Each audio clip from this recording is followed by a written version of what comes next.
So Europe is very small, so that just shows how much land that Czech Republic has.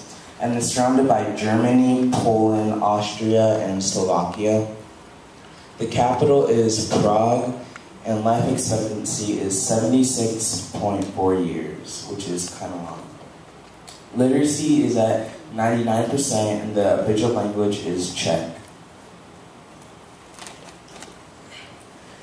The economy for Czech is, well, it's based on industry, manufacturing, and little tourism.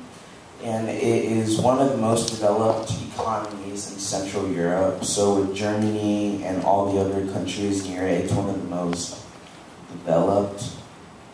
Unemployment rate is generally low, and pension and healthcare are significant issues because of more elderly people coming in and out with more health issues.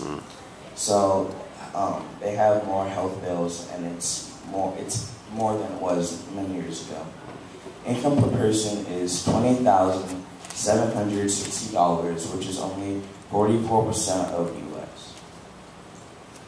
Here is the political slide of Czech. It had a bloodless revolution called the Velvet Revolution from communist rule in 1989. So they converted from a communist government to a democracy, which we have today, America. So that is actually a very big change.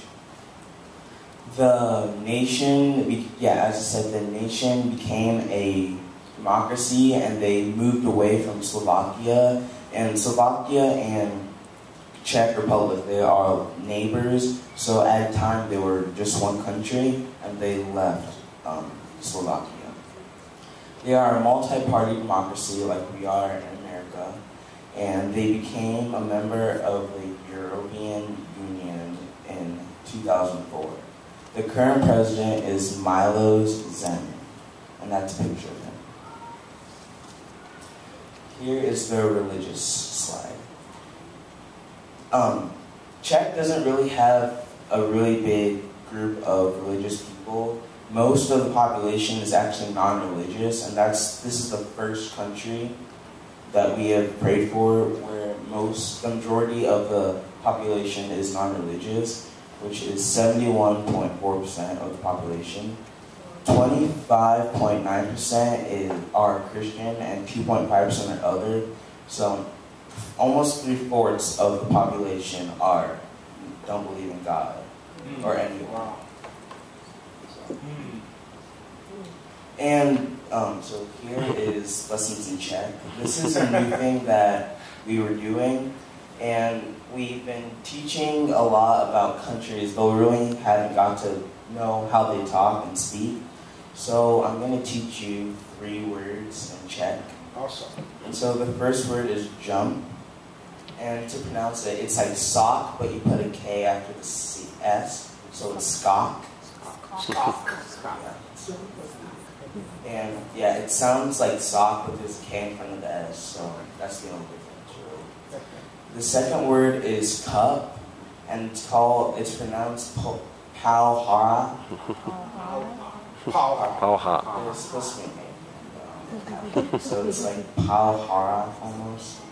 And I don't know why, but and then the last word is bag, and it's pronounced tashaka. So that's like when you break it up, but when you pronounce it like all together, it's tashka. So really, That's speaking in tongues. that's how you pronounce it when you put it all together. And those are just 3 words in the Czech Republic. Amen. The Czech language. That's good. Our prayer points for today is we should thank God for the nation's economic success. Many years ago, they weren't really good because they were still communist, and so the government really controlled how they work. And now that they're in democracy, they can really choose what they work and like what positions they want to be in.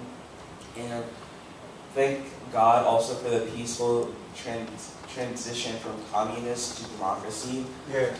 and the peaceful separation from Slovakia. Yes. And that's really good because in Slovakia they might have different religion points than Czech has. And so if they were both communist and Slovakia ruled over Czech, and Slovakia basically ruled what everyone's religion was. And we should really pray for the growing elderly population because many of the elderly, because of new industries, there are more health issues going on. Like a big one was cancer that goes on because of smoke, and that's one of the health issues that are happening in Czech Republic, which is causing a big health bill. And we should also pray for the large population of non-religious people, and hopefully they convert to Christianity. Amen. Our verse for today is Hebrews 11:6, and without faith it is impossible to please God. Yes. Because anyone who comes to Him must believe that He exists and that He rewards those who earnestly seek Him. Hallelujah.